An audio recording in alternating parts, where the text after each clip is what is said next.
Turn yourself into a monster. What to do when people around you are not encouraging or supportive. Written by Khatzumoto, posted in July of 2009.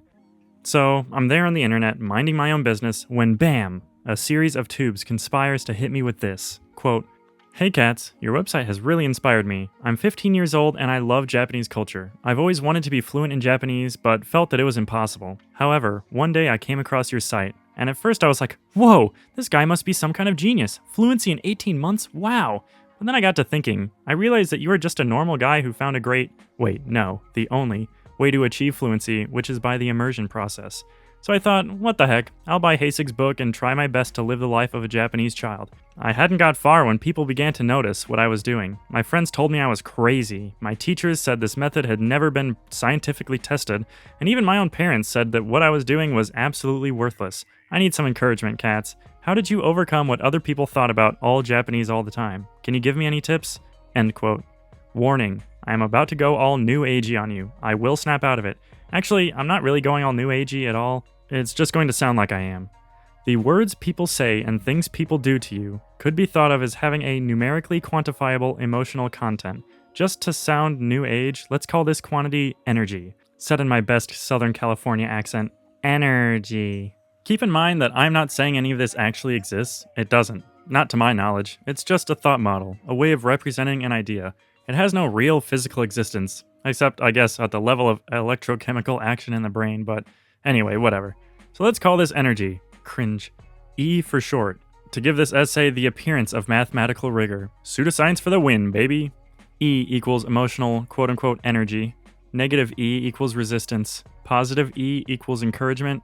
0 E equals indifference. Now, it would seem that the answer is to shut out all of the negative E and overwhelm it with positive E, or even force people who are giving you negative E to change sign. Unfortunately, contemporary society as a whole is unlikely to start actually giving you positive encouragement because it's far too cool for that.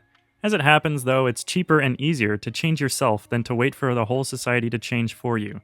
Thus, rather than go all Transformers, expending oodles of priceless time and effort on the acquisition of positive E, energon cubes, we need only realize that all that matters is the absolute value of E. So let's say you're crazy and you suck and it'll never work, is negative 100 E. And you were born to be Japanese. You have preternaturally large reproductive organs. Japanese is your destiny, is plus 100 E. Either way, the absolute value of E is 100. So you need to turn into a monster that only gets stronger the more it is attacked. Become an omnivore, even if you eat a plant-based diet, haha. Eat all forms of energy. Say it with me. Energy. Let resistance fuel you. Funnel that rage and despair into the productive accumulation of more Japanese knowledge. And let encouragement fuel you. Grow yourself into the positive vision people have of you. Either way, it's all good. It's all usable. You're like a plant. People give you BS, you use it as fertilizer. People give you sunshine, you photosynthesize. All you care about is the absolute value of E. And in fact, you may even get to the point where the only thing that bothers you is when the absolute value of E is 0. This point is called being an attention whore like Khatzumoto. Whatever you do, don't argue. You will not win. And even if you do win, you won't win. A man convinced against his will is of the same opinion still, and all that. Besides, what honor is there in taking out an idiot? Every moment spent arguing with some schmuck is a moment that would be far better spent on Japanese. To be fair to your detractors, you are not exactly a shining example of success in your chosen language acquisition method, yet. But then again, how could you be? You're just a baby, unable to directly demonstrate the validity of what you're saying. The typical instinct might be to go pull up some articles and shove them in everyone's face with a triumphant, "See?" Resist the urge, you will still lose the argument, and your time. The same people who now bait with, "There's no research to support your claims," when shown good research, will then switch to, "So what, the research is bogus anyway. If this crap works so well, why isn't everyone doing it?" Because they're too busy arguing. This arguing thing is not a winnable game. Let your Japanese skill do all the talking, which it eventually will, thank you very much, because you're doing some Japanese right now, right? Whatever trouble you may be facing now, it's all just fuel. Any obstacles you face exist only to add dramatic flavor to a legend that has already been written.